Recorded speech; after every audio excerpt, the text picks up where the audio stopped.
A sloth, a donkey, and a curious human. Send a prompt and see what they're doing. One hits record with a question on his mind. Two brothers pick it up, see what they find. Corn takes his time, Herman's got the facts. Back and forth, they never hold back. My weird prompts, come on in, that's where we begin. My weird prompts, glad you're here. This episode was generated using artificial intelligence. Please verify facts. My Weird Prompts is a community-driven initiative exploring how AI can fuel curiosity and uncover the fascinating ways our world works. GPU compute for this podcast is generously provided by Modal. Learn more at modal.com. You know, Herman, I was thinking about this the other day while I was looking at some of these new venture capital decks that have been crossing my desk. There is this strange linguistic shift happening where nobody just gives money away anymore. Everything has to be an investment. Everything needs a return profile. It makes me wonder if we've actually forgotten how to be generous without a spreadsheet. It is the philanthropy paradox, really. Can you truly call it giving if you are expecting a 5% internal rate of return at the end of the day? We are witnessing the shift from the charitable donation to the impact asset class as the dominant paradigm for solving the world's problems. Herman Poppleberry here, and you are hitting on exactly what Daniel was asking us about in his prompt this morning. Our housemate Daniel has been following this trend too, and he sent us a really sharp question about the tension between traditional philanthropy and this rising tide of impact investing. It is basically the question of whether the inclusion of a profit incentive is a contradiction in terms when we talk about doing good. Is impact investing a successor to philanthropy, or is it a complete replacement that might actually be eroding the foundations of what it means to help others? It is a fascinating paradox. We are moving from an era where you wrote a check to a soup kitchen and felt good about it, to an era where you buy into a fund that builds sustainable housing and expect your principal back with interest. And look, I get why people are excited about it. The numbers are staggering. But it feels like we are trying to redefine the very nature of human kindness into something that fits into a diversified portfolio. It really is a massive shift. For those who might not be tracking the specific terminology, impact investing is essentially the practice of investing in companies, organizations, and funds with the intention to generate a measurable, beneficial social or environmental impact alongside a financial return. That alongside part is the kicker. It is not just about doing good, and it is not just about making money. It is trying to do both simultaneously. And as Daniel pointed out, the proponents of this model argue that traditional philanthropy is just too small. They call it the scale argument. Right, the scale argument. That is the big one. They say, look, there is only so much philanthropic capital in the world, maybe a few $100 billion a year in the United States, but there are tens of trillions of dollars in the global capital markets. The United Nations has estimated that we need between $5 trillion and $7 trillion every single year to meet the Sustainable Development Goals by 2030. Traditional charity cannot even touch those numbers. So, the logic goes, if we can just nudge a small percentage of that private capital towards social goals by offering a profit, we can solve problems that charity could never dream of tackling. That is the pitch. But it raises a really deep philosophical question. We have covered pieces of this before, like in episode 439 when we looked at the new rules of impact investing. But today I want to really interrogate that scale argument. Is profit actually the necessary evolution of charity? Or is it just a semantic rebranding of capitalism to make us feel better about the bottom line? Because if we look at the data, the global impact investing market has ballooned to over $1.16 trillion as of late 2025.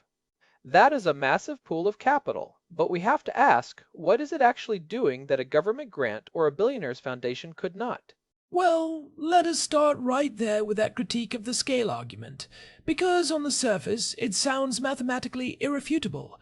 If you want to fix a $1 trillion problem, you need $1 trillion capital. But here is my concern, Herman. When you introduce a profit motive, you inherently change the nature of the problem you are willing to solve. You start looking for the problems that have a business model attached to them. You are looking for the low-hanging fruit of social change. What happens to the problems that are just, well, expensive, messy, and fundamentally unprofitable? That is the fundamental flaw in the market-based solution for non-market problems.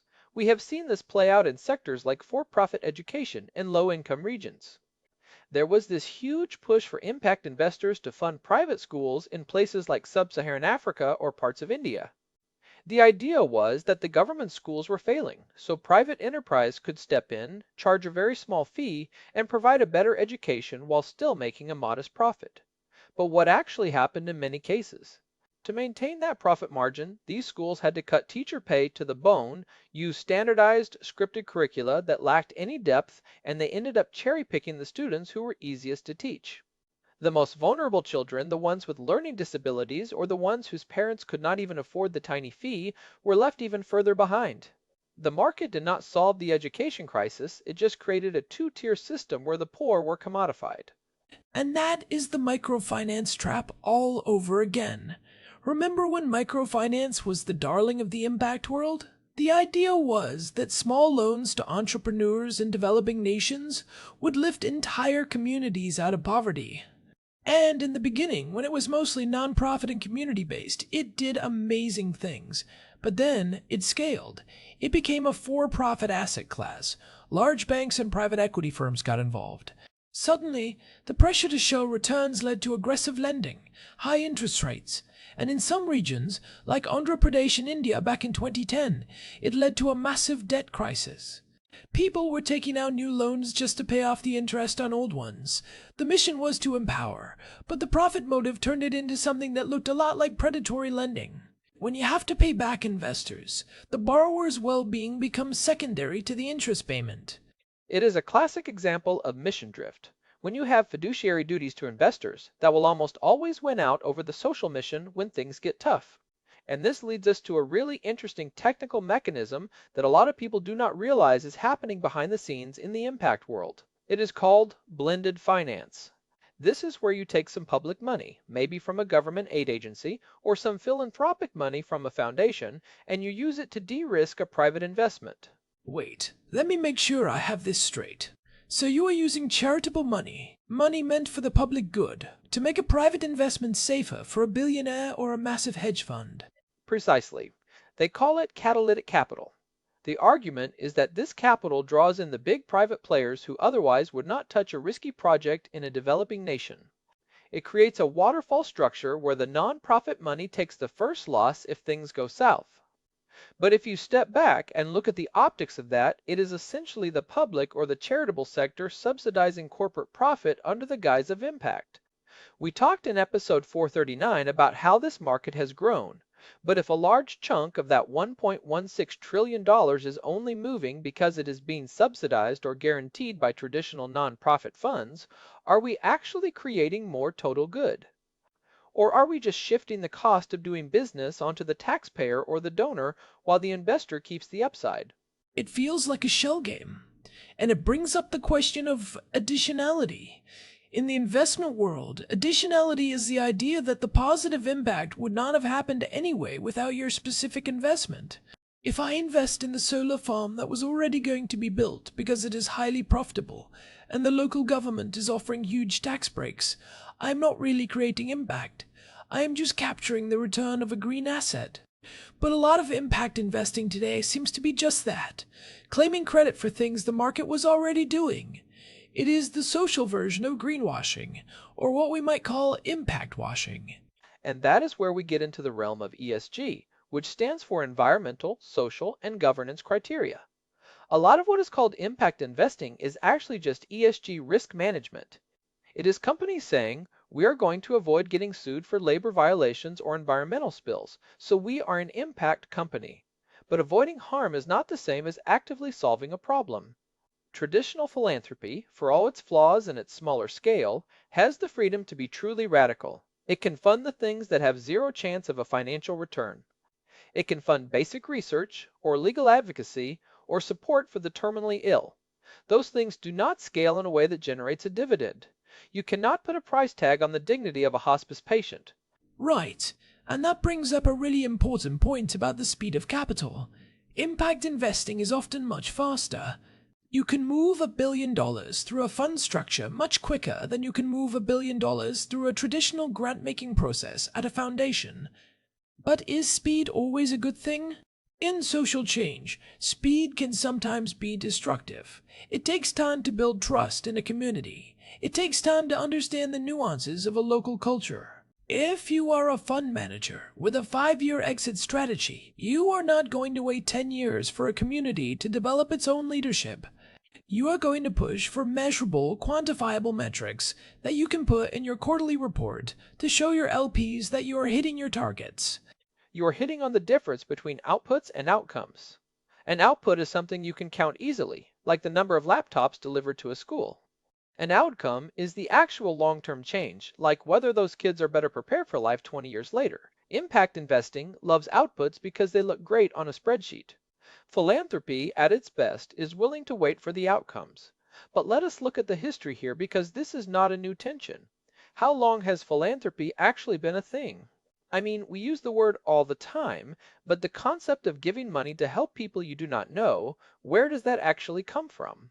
It is a deep history, Herman. The word itself comes from the Greek philanthropos, which literally means loving humanity. In the ancient world, particularly in Greece and Rome, there was a very robust system of giving, but it looked very different from what we think of as charity today. There was this concept called liturgies in ancient Athens. If you were a wealthy citizen, it was not just expected, it was often legally required that you would fund certain public works.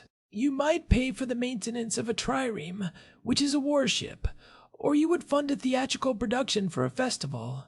So it was like a tax, but with your name on it? It was about civic duty and, more importantly, about status. This leads us to the Roman system of patronage.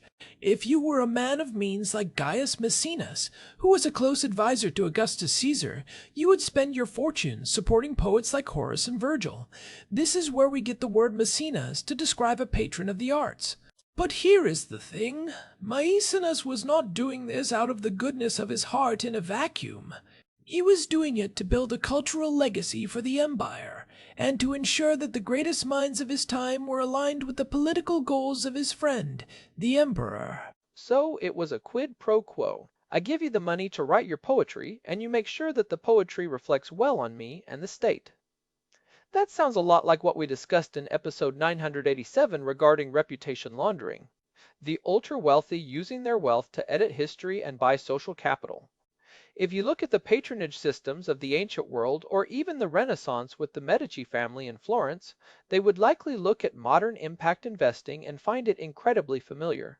The Medici did not just give money away, they invested in the beauty and the power of their city to solidify their own political and economic control. They were impact investors in the sense that they wanted a return, but their return was social standing, political stability, and a legacy that would last for centuries. That is such an important distinction. Ancient philanthropy was often about agape, the Greek word for unconditional love or giving without expectation, but the patronage system was a social contract.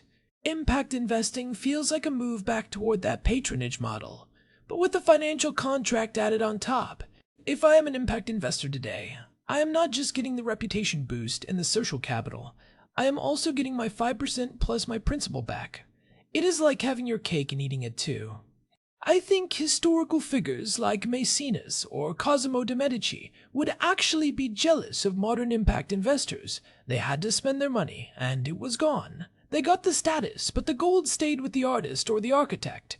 Today, we have figured out a way to try and get the status while keeping the gold. But does that actually work? Can you really buy the same level of social transformation if you are constantly looking at the exit door? I suspect the answer is no, because when you are a patron, you are committed. You are tied to the success of the person or the institution you are supporting. When you are an investor, you are tied to the performance of the asset. Those are two very different psychological states. And from a conservative perspective, I actually find the honesty of the old patronage system more refreshing. It was a clear exchange. Today, we wrap everything in this language of selfless global problem solving, but the underlying structure is still very much about wealth preservation and growth. There is also the question of what this does to our civil society. If we decide that every social problem must have a market-based solution, we are essentially saying that the market is the ultimate arbiter of what is worth solving.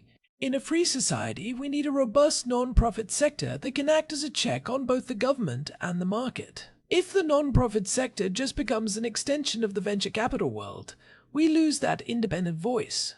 We lose the ability to advocate for things that are inherently unprofitable but deeply necessary for human flourishing. Like what? Give me a concrete example of something that impact investing would never touch. How about prison reform or the defense of civil liberties? There is no business model for making sure that a prisoner is treated humanely, or that a marginalized group has their voting rights protected. You cannot generate a dividend from justice. You cannot put a price tag on the freedom of speech. These are things that require pure, unadulterated philanthropy or government intervention. When we try to force everything into the impact investing mold, we run the risk of ignoring the very foundations of a just society because they do not have an internal rate of return. That is a powerful point. It is almost like we are trying to outsource our moral responsibilities to the invisible hand of the market. And look, I am a big believer in the power of the market to create wealth and innovation. But the market is a tool, not a deity. It is great at allocating resources for things people want to buy, but it is not always great at protecting the things we all need, but no one can own. This brings us back to that scale argument. Proponents say philanthropy is too small, but maybe it is small because we have made it small. If we spent as much time and energy encouraging true, sacrificial giving as we do trying to engineer complex financial instruments that let people feel good while staying rich, maybe the philanthropic pool would be a lot larger. Instead, we have created this middle ground where we tell people they do not have to choose between doing good and doing well.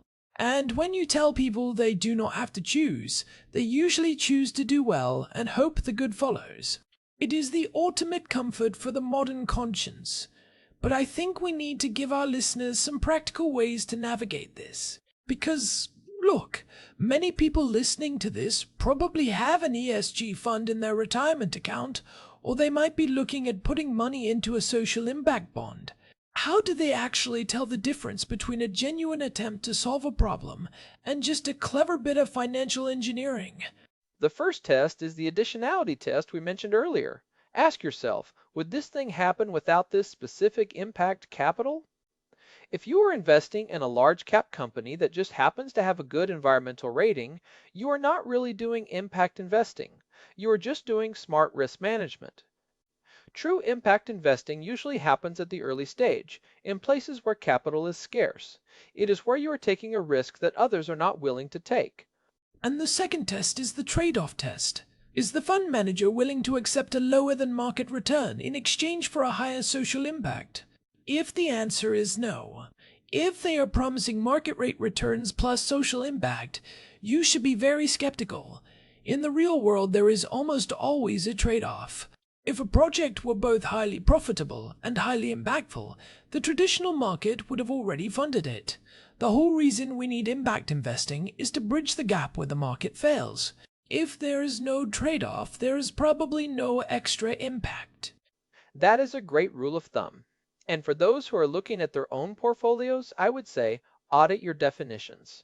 Are you looking for ESG compliant, which is basically just avoiding harm, or are you looking for impact, first, which is actively seeking to solve a problem?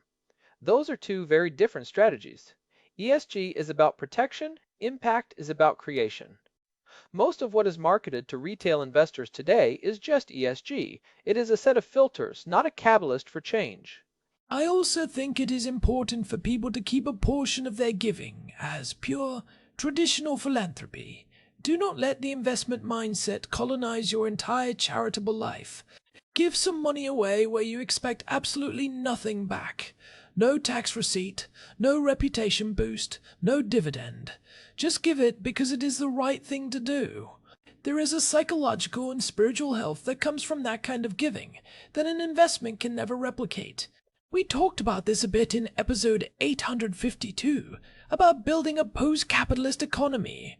Not in the sense of getting rid of markets, but in the sense of recognizing that the market cannot be the only way we relate to each other. We need spaces of pure gift. We need spaces of pure grace. So, looking ahead, where does this go? If impact investing continues to grow and eventually dwarfs traditional philanthropy, what happens to the unprofitable problems? I think we are already seeing the answer. We are seeing a widening gap between the problems that are fashionable and profitable and the problems that are messy and expensive. We will have 100 different apps for mental health because those are scalable and profitable. But we will still have people sleeping on the streets because fixing chronic homelessness is hard, expensive, and does not have a clear exit strategy for a venture capital fund. We will have beautifully designed eco-resorts, but we will still have crumbling infrastructure in rural areas where there is no profit to be made in fixing a bridge. It is a two-tier system of social care, one for things that can be commodified, and one for things that are left to a shrinking and underfunded public sector, and that is a dangerous place to be. It leads to a society where your access to help depends on whether your problem can be turned into a product. When we call impact investing the successor to philanthropy, we are implicitly saying that the old way was a failure. But the old way, the way of messiness, the way of the medieval guilds, the way of the local community chest, was based on a different set of values. It was based on solidarity and mutual obligation, not on return on investment. It is funny, we started by talking about how ancient patrons would be jealous of us. But in a way, maybe we should be jealous of them. They knew exactly what they were doing. They were building a legacy. They were investing in their people. There was an honesty to the patronage system that we have lost in our pursuit of the perfect, frictionless, profitable impact. It really makes you think about the value of the things that cannot be measured. We live in an age that is obsessed with metrics. We want to quantify everything, but you cannot quantify the dignity of a person who is helped without being turned into a data point. You cannot quantify the ripple effect of a teacher who is supported by a community simply because they believe in the power of education, not because they are part of a for-profit chain. Well, this has been a deep one, Herman. I think Daniel really hit on something fundamental here.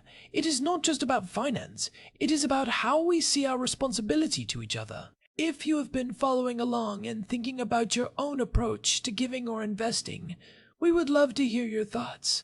It is a conversation that is only going to get more important as more and more of our social life is pulled into the orbit of the financial markets.